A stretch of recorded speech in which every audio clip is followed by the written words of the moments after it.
Hello student, कैसे हैं आप सब। उम्मीद करती हूँ आप सब बहुत अच्छे होंगे, आगे भी अच्छे रहें, यही मैं कामना करती हूँ। अपने अपने लक्ष्य प्राप्ति की ओर ध्यान दें और खूब मन लगा कर पढ़ाई करें। ठीक है। तो आज जैसा कि आप सभी जानते हैं कि मैं हर एक प्रोग्राम का सीरीज़ लेकर के चल रही हूँ। आप ऑफलाइन क्लास जाएँ या ना जाएँ, अगर आप रेगुलरली हमारी ऑनलाइन वीडियो को देखते हैं तो आप कोर्स करने का बराबर ज्ञान मिल जाएगा। ठीक है। तो आज इसी क्लास को आगे बढ़ाते हुए और मैं एम एस वर्ड में जो आप लोगों को क्लास बारी बारी से प्रोवाइड कर रही हूँ अपनी वीडियो के माध्यम से, उस सीरीज को आगे बढ़ाते हुए आगे हम सीखते हैं। तो बिना देर किए हुए सबसे पहले मैं एम एस वर्ड को ओपन करती हूँ। जैसा कि मैं आपको बता दूँ कि एम एस वर्ड का स्क्रीन समझा देने के बाद उसका क्लिप बोर्ड ग्रुप और फोन्ट्स ग्रुप दोनों मैं आप लोगों को समझा दी हूँ। तो आप लोग वीडियो को देखिएगा और उसको समझिएगा। दिक्कत आएगी कमेंट बॉक्स के माध्यम से हमसे प्रश्न जरूर करेंगे। अब यहाँ पे आगे बढ़ाने जैसे पैराग्राफ ग्रुप है या और भी जो ग्रुप है, स्टाइल ग्रुप है, उन सबको धीरे धीरे आगे बढ़ते हुए और पढ़ते हुए सीखते हैं।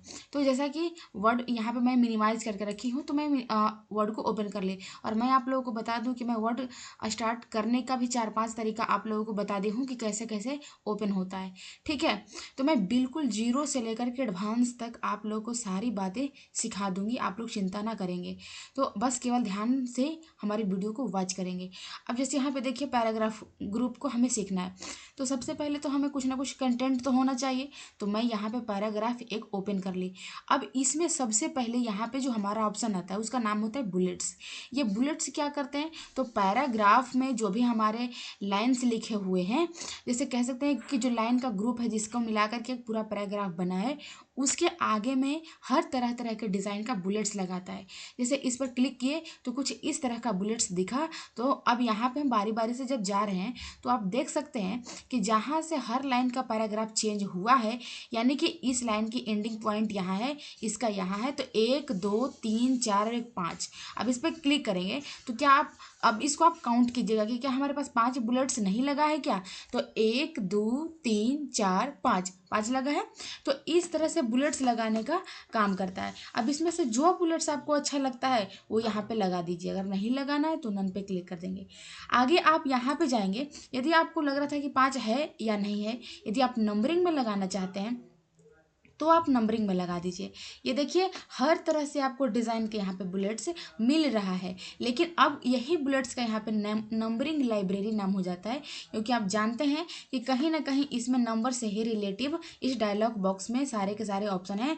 इसलिए इस जो कमांड्स है इसका नाम नंबरिंग लाइब्रेरी रख दिया गया है। तो ये भी समझ में आ गया होगा। ठीक इस उसी तरह से इसको भी हम लोग यहाँ से अप्लाई करते हैं। आप देख सकते हैं कि यहाँ पे अप्लाई हो गया। तो कहीं ना कहीं मिला करके आप इस चीज़ को कर लेंगे। अब इसका नाम यहाँ पे हो जाता है मल्टी लेवल लिस्ट। अब इसमें क्या है, हर तरह की चीज़ें हैं, आपको क्या करना है कैसे करना, आप देख सकते हैं कि यहाँ पे ये चीज़ें हैं। ठीक है। आपको यहाँ पे नंबरिंग मिल गया, हर तरह की चीज़ें आपको यहाँ पे मिल जाती है, इसलिए इस लिस्ट का नाम हो जाता है मल्टी लेवल लिस्ट। ठीक है। अब इसके बाद अब यहाँ पे देखिएगा, अब सबसे बड़ी बात क्या आती है। अब मान लेते हैं कि यदि आपको पैराग्राफ में समझ में ना आएगा तो मैं एक छोटा सा वर्ड भी लेकर के आप लोगों को बता दूंगी, लेकिन फिर भी अब जैसे यहाँ पे हमारा पैराग्राफ लिखा हुआ है तो मैं आप लोगों को समझाने के लिए सबसे पहले देखिए, अब यहाँ पे एक लाइन स्पेसिंग कमांड होता है। अब ये लाइन स्पेसिंग क्या करता है, तो जैसे दो लाइनों के बीच में जो स्पेस आपको ये वाली लाइन ये जगह दिख रही है, इसको बढ़ाने और घटाने का काम करता है। अब यहाँ पे हम क्लिक किए, अब जैसे इधर आप बारी बारी से नीचे कर्सर लेकर के आइए तो आप देख सकते हैं कि प्रत्येक दो लाइनों के बीच में स्पेस क्या हो रहा है, बढ़ रहा है। और जब ऊपर जाएंगे तो ये घटेगा। यदि आपको बिल्कुल भी स्पेस नहीं रखना है तो आप रिमूव स्पेस पे क्लिक कर देंगे, जिससे कि पूरा का पूरा स्पेस खत्म हो जाएगा। ठीक है। जो भी है स्पेस खत्म हो जाएगा। अब इसके बाद लाइन स्पेसिंग का यूज समझ गए होंगे। अब आगे यहाँ पे देखिए, मैं यहाँ पे इस पैराग्राफ को डिलीट करके और यहाँ पे एक छोटा सा शब्द लिखती हूँ। ठीक है। इस तरह से ये मैं लिखी, इसको सेलेक्ट करके और थोड़ा यहाँ से बड़ा कर लेती हूँ। यहाँ से सेलेक्ट करके और थोड़ा सा यहाँ से बड़ा कर लेते हैं। अब जैसे कि आप देख सकते हैं कि मैं यहाँ पे लिखी हूँ।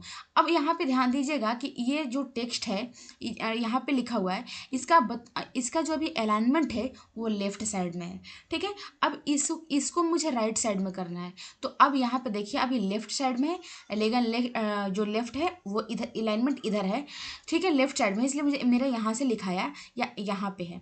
अब जैसा कीबोर्ड शॉर्टकट तो आप जानते हैं, अलाइनमेंट लेफ्ट का कंट्रोल एल होता है।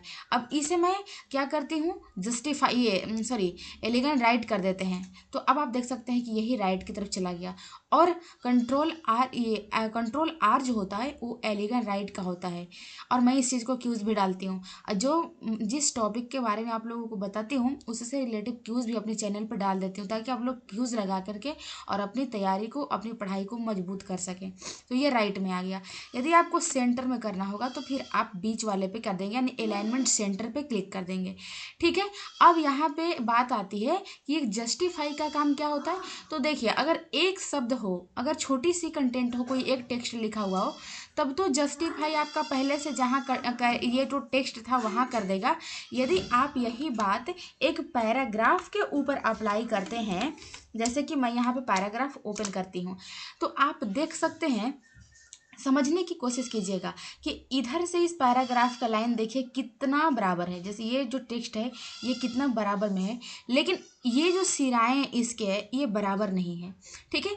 तो जस्टिफाई काम क्या करता है, जैसा कि आप इसके अलाइनमेंट जो अलाइन का जो इसका जो सिंबल्स है वही देख करके आप अंदाज़ा लगा सकते हैं कि जो जस्टिफाई का जो सिरा है वो दोनों का दोनों तरफ से बराबर है। तो जब ये पैराग्राफ या लाइनें जब बराबर नहीं होती हैं ना, तो आप इसको कंट्रोल से सिलेक्ट कीजिएगा, कंट्रोल ए से, और इसके बाद जस्टिफाई पे क्लिक कर देंगे। अब जैसे ही जस्टिफाई पे क्लिक करते हैं तो आप देख सकते हैं कि इधर भी बराबर हो गया, सब बिल्कुल सीरियल तरीके एकदम से बराबर इक्वल हो गया, जैसे इस तरफ है, ठीक है। तो मैं जस्टिफाई का दो तरह से यूज़ बता दिया, पैराग्राफ हो तो सिराओं को बराबर करने के लिए, और एक टेक्स्ट हो तो ऐसा माना जाता है कि जहाँ पे हमारा टेक्स्ट पहले से था वहीं पे वो कर देता है, ठीक है ना। तो आपको मैं बता दी, एलिगन लेफ्ट का कंट्रोल एल, सेंटर का कंट्रोल ई, जस्टिफाई का कंट्रोल जे, और एलिगन राइट का कंट्रोल आर। तो मैं इन सबसे रिलेटिव अपने चैनल पे क्यूज डालती हूँ, उसको भी लगाइए, तैयारी आपकी बहुत बेहतर हो जाएगी। अब जैसा कि बाय डिफॉल्ट जो होता है एलिगन टेक्स्ट लेफ्ट ही होता है, मैं लेफ्ट पे क्लिक करके छोड़ देती हूँ। अब यहाँ पे आप जानते ही हैं कि अच्छा एक बात, मैं आप लोगों को पिछले क्लास में आप लोगों को जब फ़ॉन्ट ग्रुप समझा रही थी तब वहाँ पर टेक्स्ट हाईलाइट कलर एवं फ़ॉन्ट कलर के बारे में बताई थी। अब आप यहाँ पे ध्यान देंगे कि एक यहाँ पे एमएस वर्ड में सैंडिंग कलर क्या निकल के आता है। तो सैंडिंग कलर ये निकल के आता है कि आप देख सकते हैं कि जब मैं ये कलर कर रही हूँ तो यहाँ पे टेक्स्ट को ही हाईलाइट करवा रहा है। जैसे टेक्स्ट को हाईलाइट करवाने के लिए टेक्स्ट के बैकग्राउंड एरिया को कलर कर रहा है, वो आपके जो लेटर है उस पर कोई इफेक्ट नहीं डाल रहा। वो ब्लैक है तो है, सिर्फ उसके जो जैसे कहने का मतलब है कि टेक्स्ट कलर ब्लैक है तो उसको कुछ नहीं कर रहा, लेकिन उसके सिर्फ बैकग्राउंड कलर को चेंज कर रहा है। और ये जो कलर होता है ये आपके सिर्फ टेक्स्ट का कलर चेंज करता है, बैकग्राउंड कलर को नहीं। किंतु जब यही सैंडिंग कलर होता है ना, तो ये जो होता है वो बैकग्राउंड के अकॉर्डिंग आपके फ़ॉन्ट कलर पर भी इफ़ेक्ट कर देता है। जैसे देखिए अब मैं यहाँ पे ये कुछ इस तरह से कलर लेती हूँ, तो आप देख सकते हैं कि जब मैं रेड ली तो खुद ब खुद हमारा जो टेक्स्ट है वो वाइट हो गया। अब इस तरह से जब ये रेड ली तो ये हमारा क्या हो गया, ब्लैक हो गया।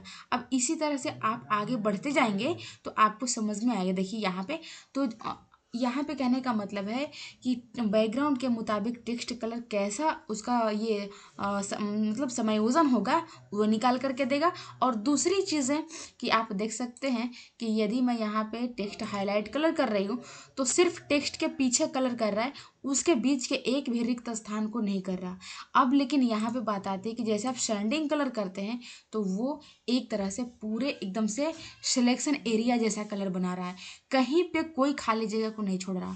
वो बिल्कुल एक जैसे आप देख रहे हैं ना कि पूरा एकदम से इतना पूरा का पूरा कलर कर रहा है, एक भी इसके जैसा। जैसे इसको करने के बाद यहाँ जगह खाली रह रहा है, दो लाइन यहाँ पे दो लाइनों के बीच में जगह खाली रह रहा है, लेकिन सैंडिंग कलर जो होता है ये इसको भरपूर कलर करता है। होता है। और सबसे बड़ी बात यह है कि आपके बैकग्राउंड के मुताबिक आपके टेक्स्ट कलर को भी इफेक्टिव करता है। तो ये होता है, ठीक है। और मैं तो आपको बताई ही थी कि थीम्स कलर और स्टैंडर्ड कलर में क्या है कि स्टैंडर्ड कलर को प्राइमरी कलर भी बोलते हैं, और थीम्स कलर में होता है कि आप एक ही कलर की कई क्वालिटी ले सकते हैं। जैसे कि आप देख सकते हैं कि, और यहाँ पे है कि आप कोई कलर पे क्लिक करेंगे तो उसका यहाँ पे सैंपल बता देगा, तो आपको जो अच्छा लगे आप यहाँ से ले सकते हैं। और दूसरी चीज़ है, यहाँ से बॉर्डर है, तो आप बॉर्डर पे क्लिक करेंगे तो जैसा कि आप देख रहे हैं बॉर्डर की quality bottom, top, left, writer, no, all, जैसे भी करना हो करेंगे तो यहाँ पे हमारा आ जाएगा। यदि बॉर्डर को ड्रैग करना है तो यहाँ पे क्लिक करते हैं और मान लेते हैं कि ड्रॉ टेबल यहाँ पे जाते हैं, और अगर आपको करना है कुछ इस तरह से तो आप यहाँ पे टेबल दे भी सकते हैं, ठीक है। टेबल यहाँ पे, और बाकी टेबल लेने के बाद जो उसको फिर क्या क्या कैसे कैसे डिज़ाइन करना है वो सब आगे जब टेबल में सीखेंगे तब फिर बता देंगे, ठीक है। इसके बाद व्यू गाइडलाइन, तो अब यहाँ पे हम जब क्लिक करते हैं, जैसे यहाँ पे देखिए इसको हटा देते हैं बॉर्डर को, अब यहाँ पे जाएंगे और क्या करेंगे कि व्यू गाइडलाइन कर देते हैं। तो अब यहाँ पे हमारा जो है, जैसे इसको सेलेक्ट करने के बाद या फिर आप देख सकते हैं कि हम यहाँ पे क्या करते हैं कि एक टेबल लेते हैं, जैसे यहाँ पे ड्रॉ टेबल पे गए और यहाँ पे कुछ सेलेक्ट किए, अब यहाँ पे हमारा टेबल आ गया और इसी में जा करके व्यू ग्रिड लाइन पर क्लिक करेंगे। इसको सेलेक्ट करने के बाद तो आपका यहाँ पे ग्रिड लाइन शो कर देता है। अगर यहाँ पे देखिए अगर शो ना भी करे, जैसे यहाँ पे व्यू ग्रिड लाइन पर शो कर देते हैं, कहने का मतलब है कि जैसे मान लेते हैं कि इसमें हम जो है ना वो थोड़ा सा इसमें हम बार बार इस तरीक़े से कर लेते हैं, ठीक है ना, इस तरीक़े से कर लेते हैं। तो अब इस तरीक़ा से जब हम कर लेते हैं और इसके बाद फिर हम क्या करते हैं कि इसको सिलेक्ट करने के बाद, जैसे टेबल को सिलेक्ट किए, यहाँ पे टेबल को सिलेक्ट किए और होम मेनू में जाने के बाद यहाँ से व्यू ग्रिड लाइन कर देते हैं, तो भी हमारे यहाँ पे ग्रिड लाइन शो करता है। या फिर आप यहाँ से भी ग्रिड लाइन को चेक और अनचेक कर सकते हैं। ये सब बेहतर चीज़ें हैं, ठीक है, और ये सब मोस्ट चीज़ें हैं, तो आप कर लीजिएगा। बाकी यहाँ पे A to Z आता है, और एक इंक्रीज और डिक्रीज बचा हुआ है, वो भी मैं इंक्रीज इंडेंट और डिक्रीज इंडेंट, तो इसका मैं बता देती हूँ। जैसा कि हमें यहाँ से पेज को क्लोज़ करके, ठीक है, पेज को क्लोज़ करके और एक नया पेज को ले लेती हूँ। जैसा कि मैं आपको बताई हूँ, Ctrl+N ले लिए और यहाँ पे ये कुछ मैं टेक्स्ट लिख देती हूँ, ठीक है। अब इसे Ctrl+A से सिलेक्ट करके और इसे यहाँ से साइज़ बड़ा कर लेते हैं। अब आप देखिए ये क्या होता है, तो डिक्रीज इंडेंट इंक्रीज इंडेंट जो होता है वो टेक्स्ट को एलिगेंट राइट की तरफ ले जाता है, यानी इसे कह सकते हैं कि धीरे धीरे आगे करता है, धीरे धीरे आगे करता है। और ये जो होता है ये एलिगेंट लेफ्ट की ओर ले जाता है, यानी डिक्रीज करता है, धीरे धीरे पीछे करता है, ठीक है। अब यहाँ पे A to Z का बात कैसे सीखेंगे, A to Z में असेंडिंग एंड डिसेंडिंग मोड आता है। तो सबसे पहले यहाँ पे ये लिखा हुआ है, इसके बाद कुछ इस तरह से,